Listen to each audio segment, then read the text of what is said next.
Oh, hello. If you are watching me, it's because maybe your partner has reached out to me to ask me for support. Maybe both of you are reaching out and asking for support.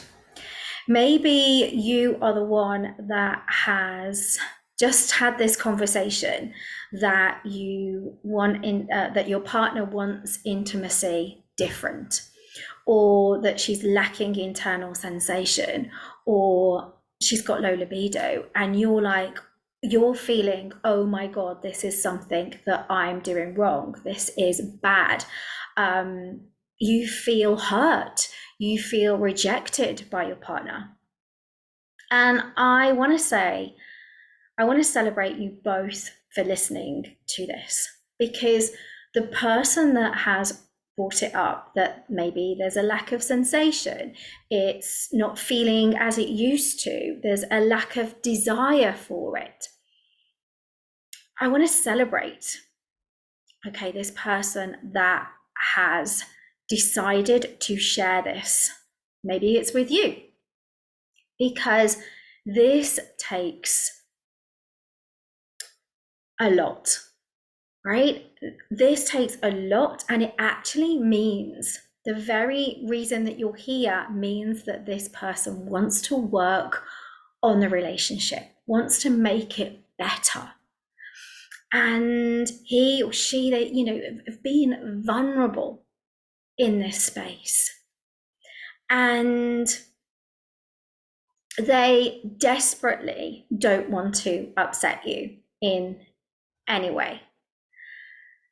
And I always liken this to if we had a child and they didn't speak out about something that they weren't fully loving, and they consented when it wasn't a full-bodied yes. We would be like, why didn't you say what you needed? Always share what you need. But there's an issue with this, because when we share what we need, particularly with sex, with intimacy, we know that that other person is going to feel rejected, feel that they're not enough, feel that they're not doing it right, wounded, hurt, right? So I want to celebrate the person that shared that they need different. This is amazing. And I also want to celebrate, if you were listening to this and the conversation was brought up that, she needs different, and how that felt to you. Okay. Maybe you reacted with a little bit of contraction.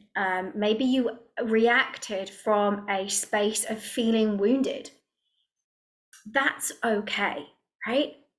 Moving forward, if somebody shares something with you, how can you respond rather than react? How can you think, do you know what? And you can actually say this out loud. Do you know what? That made me feel a little bit whatever, like I've been rejected, or like I've been stabbed in the chest or the heart. And you can always relay this to your inner child. Like, what is your child feeling, your inner child feeling? So somebody says something to you, you can say, "Ooh, ouch, that hurt a little bit. I feel rejected. I feel hurt. I know that's not what you were trying to say. I know that's not what you were suggesting I felt like, right? Thanks for sharing that. I'm going to need a little bit of time to take it in."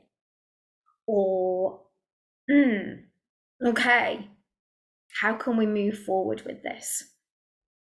So basically, in a nutshell, I'm celebrating you for both being here.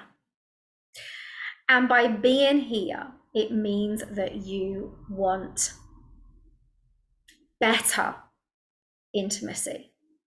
that you want to start making love really worth making, and that you want to really deeply connect with each other. So we can often think of sex as this, okay? I want sex to start to feel like your heart has been penetrated. I want sex to start feeling like your two beings like melting together, right? And I want sex to be less about this goal orientated orgasm, okay?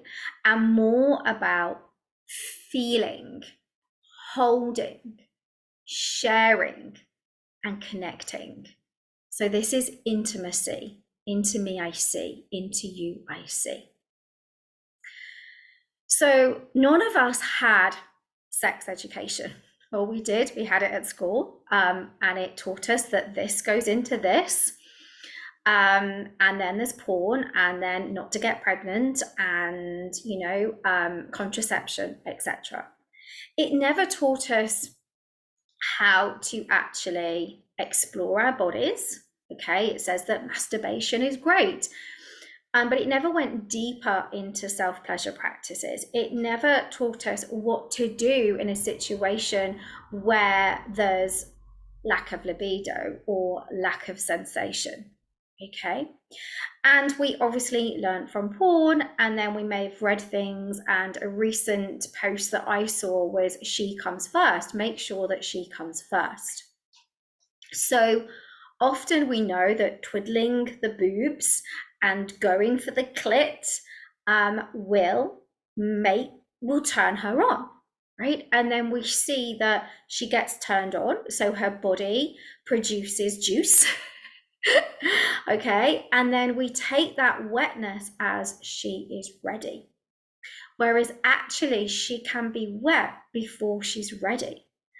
And sex education never taught us to actually ask the woman if she's ready to receive. That is one of the most turn on things that I'm ever asked.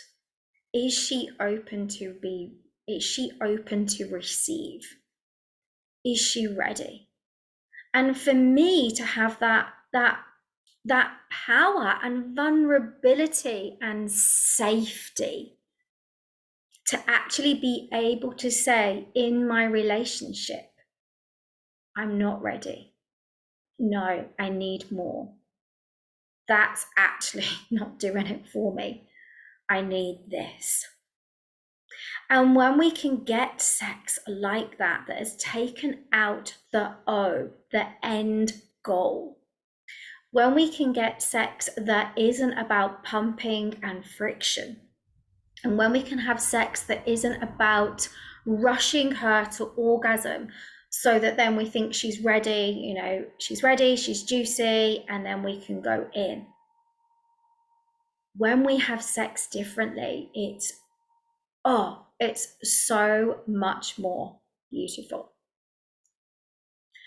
So I do a whole courses on working with couples and working with women individually, and then often working with couples. And from my own experience, I can remember with my partner saying, oh, I'm going to go and do this vulva sense to help me have more sensitivity internal. I'm doing this work. And he was just like, what? Then he started to see the difference, and then he was like, yeah, go and do your thing. Because it really started to make me feel more. And my partner, I'm sharing about my partner because I think it's really interesting to have a story of why I got into this work. My partner was very much, he's amazing, and he wanted me to come several times, and definitely she comes first. And he had this belief that when I was wet, then I was ready. And the pressure of coming first actually started to turn me off. Like him going straight to my genitals or straight to my breasts actually made me contract. So that contraction wasn't open me up to receive. And then I went off sex because I knew it was going to go straight to my genitals. And I had to have that conversation. I want differently. And he's like, yeah, but I make you come. And I was like, yes, you do, but it feels so pressured. And I realized that I was often being entered when actually I wasn't fully relaxed and open to receiving. So we had to have these conversations. And often in sex, you've got two people humping, making the right noises, and there's no talk, there's no vocabulary, right? So we actually need verbal intimacy.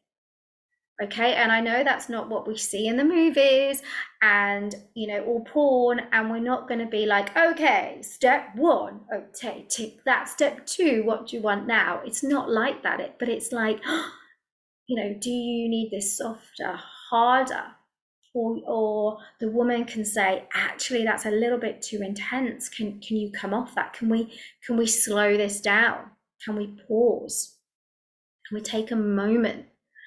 And what I found with my clit orgasms was that I could have this quick peak, this intense peak, and I wouldn't want it. I wouldn't want anything else. Like it was almost like I'm done. A bit like when a man comes, it's like needs a little bit of rest, right? He's done, right? Well, that's how I was with clit. So then I would be penetrated and actually not feel much. And again, that would lower my libido because I was like, oh, actually, yeah, this isn't doing it for me. So my libido would be lowered, and all it took was conversations. So everybody's needs, I'm giving you some ideas here.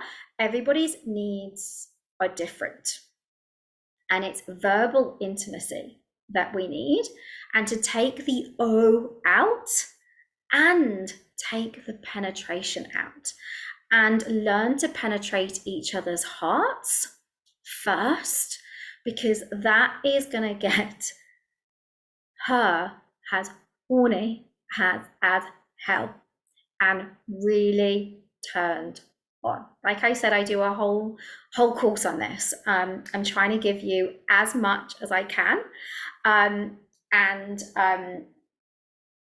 in this session. So we can often get bored, okay? And that's like, if I ever do one of my weight loss programs and I tell somebody to eat the same food every single day for 6 weeks, the first thing that they say to me is, I'm going to get bored. Yeah, sex is basically, this goes into this and it does this. So if her heart isn't penetrated, if she isn't fully open, if she isn't relaxed, if it's kind of like the same routine, it's boring. It gets boring, not in a way that you aren't satisfying her, but in a way that we need different. Now, men are not like this. They put it in, pump away, have their orgasm, the woman makes the right noises, great. You just think, oh, we just need to do more of that. Whereas for a woman, it's very different. Like I said, it's about penetrating her heart and relaxing her. Now, when I talk about sex boredom, a lot of couples then go to Ann Summers, get vibrators, get stockings and suspenders, think we need to do it on the stairs or on the kitchen table, and we just need to do more of that. But actually, again, that can feel quite pressured. That is almost like performance sex for a woman, particularly a woman in midlife, particularly a woman with children in midlife. So that's not what we want. And often we're like, oh, but I really enjoyed that when we first got together. When we first got together, you know, can you remember that alleyway that we had it in? Do you remember when we went on holiday and we did it in the sea? I'm just going to have to turn my battery on, actually. Hang on a sec.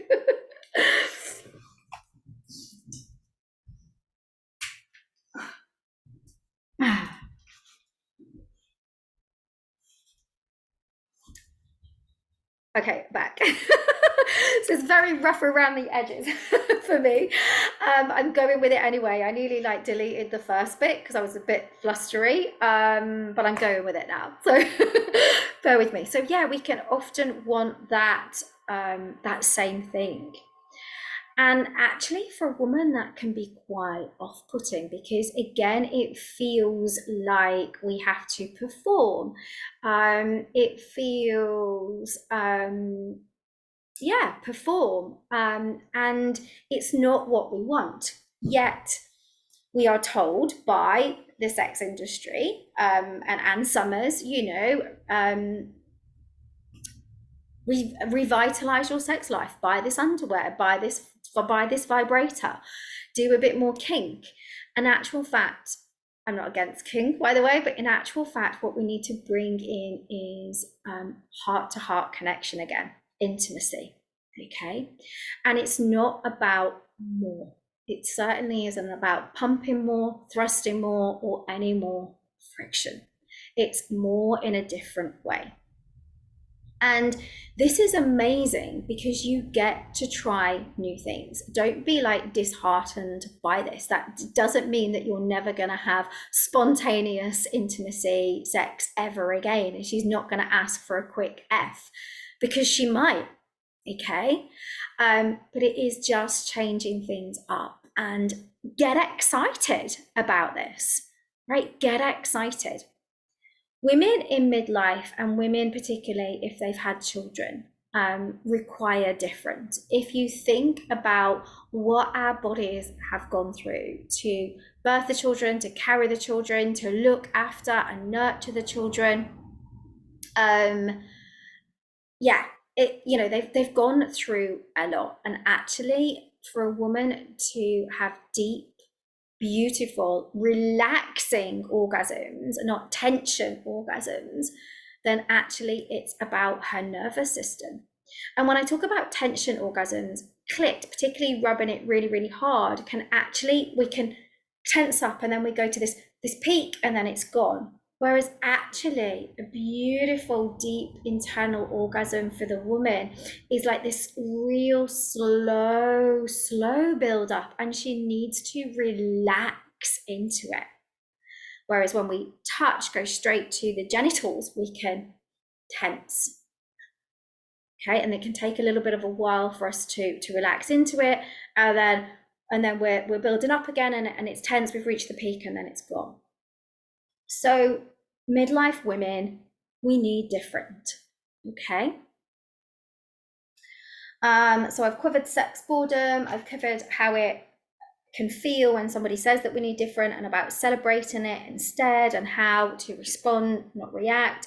Talked a little bit about nervous system and about how midlife women need different, and we don't want tension. We need to relax. This comes into the pelvic floor work as well.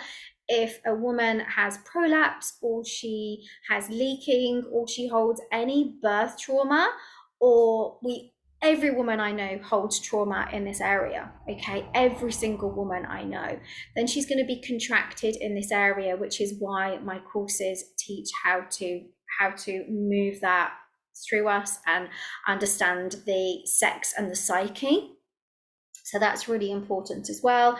We don't want to rush to come. We don't want to go straight to the genitals. If you think about men are like fire. Like they literally, hard on. Like, okay, see tits, see ass, turned on. It's like a fire. Women are like the boiling water pan that you put on the fire. And we take a lot more heating, and we like to be heated slow and simmered and then brought to the boil. Okay, so we're just that little bit different. With this, as I said, I do a whole courses on this. So with this, I would go in without any assumptions. So you may think, oh my God, she's going to love this ritual, and after this ritual, it means she's going to want sex. No, we're actually taking the penetration out. Okay, I don't want you to have penetration after this. And this is going to bring safety into the relationship. Now, that may sound really silly because I'm sure you're like, well, my partner feels safe. She can say anything to me.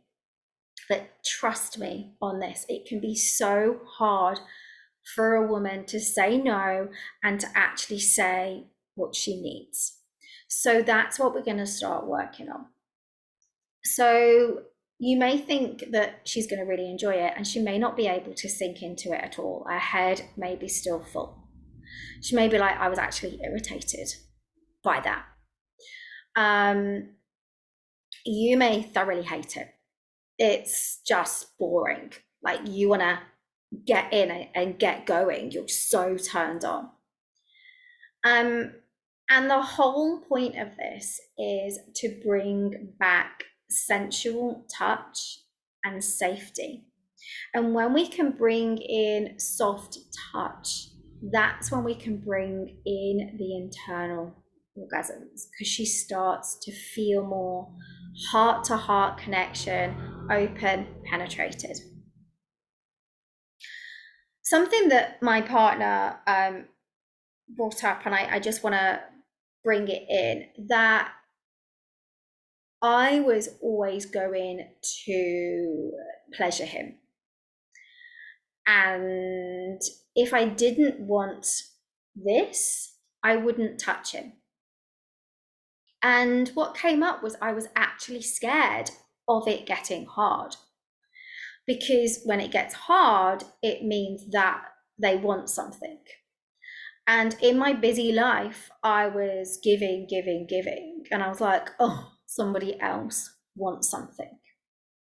So again, it's having this conversation that just because it's hard doesn't mean that there has to be penetration. And then this is where it comes back to safety again. And I can totally understand how hard this can be as a man. You know, sometimes we think we're hard, therefore we've got a partner next to us, therefore it needs to do this, right? But there's so many other beautiful ways. So when we take penetration out, we can really explore the bodies again. And something that my partner loves is a ball tickle. For ages, he finds it super, super relaxing and calming.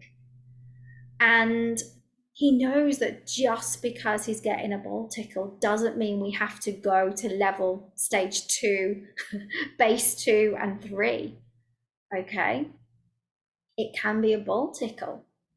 And, you know, learning that it can be really hard, or I imagine it can be really hard for a man to not feel disappointed if he's not going in. But actually, my partner says any touch by you is beautiful. And actually, a lot of men crave touch. Okay, as well. Yet we've got into this kind of routine that touch means this, and her coming first, and everything fast and friction and goal orientated. I have like touched the iceberg on what I teach, what I know. I want to say thanks for your patience, and I'm a bit chaotic today, but I wanted to get this to you. I am open to work with you as a couple or one-to-one, or come and ask me any questions, message me. This is exciting. This is exciting stuff. And I want to thank you for trusting in me and for going through this process. Once you have done this ritual once, you may choose your own music. You know, you may not want to listen to me. That's great. You know, whatever. Yeah, and enjoy each other's bodies. Think about 2 people that maybe aren't old enough for sex, maybe are simply exploring each other. Want to bring each other into space, into loving connection, into intimacy, into me, I see. And to have really good intimacy, we need to have really good conversations outside of the bedroom. So, having those truth conversations, not ignoring things, not seeing emotions as bad or wrong, both of you being vulnerable with each other, and both of you not trying to fix each other. Like if somebody shares something with you, hold them, hold space for them, hug them, ask them if you can do anything, if they need anything. And being vulnerable, crying on each other is beautiful. Just allowing your partner to cry, to be, and you hold. Okay, it's just so beautiful when we can do that. So let me know how you get on, and I'm celebrating you.